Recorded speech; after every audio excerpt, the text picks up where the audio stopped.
वायुसेना की घटती स्क्वाड्रन स्ट्रेंथ की समस्या का समाधान भी करना है। दरअसल क्षेत्रीय सुरक्षा चुनौतियों के बीच इसकी संख्या 31 रह गई है, जबकि स्वीकृत संख्या 42 है।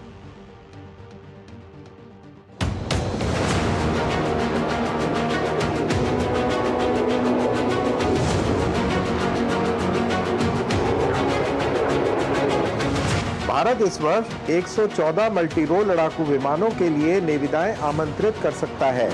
ये देश के लड़ाकू विमान बेड़े को मजबूत करने की प्रक्रिया का एक बड़ा कदम होगा, जो लगभग 2 दशकों से चल रहा है।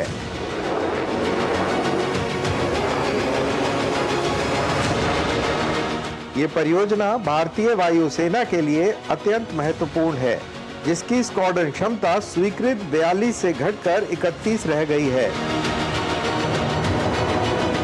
जबकि चीन अपनी वायुसेना का तेजी से विस्तार कर रहा है। बेंगलोर में एरो इंडिया एरोस्पेस प्रदर्शनी के दौरान कई कंपनियों ने इस परियोजना में रुचि दिखाई। 2018 में जब सरकार ने अंतिम बार विमान निर्माताओं से प्रस्ताव मांगे थे, तब भी ये कंपनियां इस दौड़ में थीं।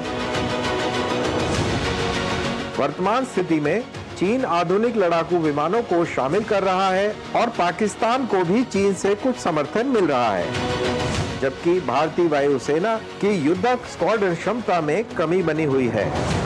Multi role fighter aircraft MRFA अनुबंध के संभावित प्रतिस्पर्धियों में अमेरिका की लॉकहीड मार्टिन और बोइंग, रूस की यूनाइटेड एयरक्राफ्ट कॉरपोरेशन, फ्रांस की डसॉ एविएशन, स्वीडन की साब और जर्मनी का यूरोफाइटर शामिल है। ये कंपनियां आपूर्ति श्रृंखला की योजनाएं तैयार कर रही है, स्थानीय भागीदारों की तलाश कर रही है और लागत प्रभावशीलता सुनिश्चित करने में जुटी है।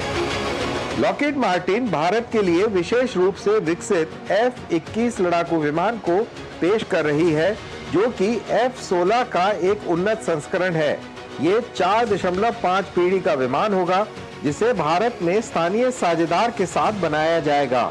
हाल ही में अमेरिका के राष्ट्रपति डोनाल्ड ट्रंप ने कहा था कि अमेरिका भविष्य में भारत को 5वीं पीढ़ी के F-35 स्टेल्थ फाइटर जेट बेच सकता है।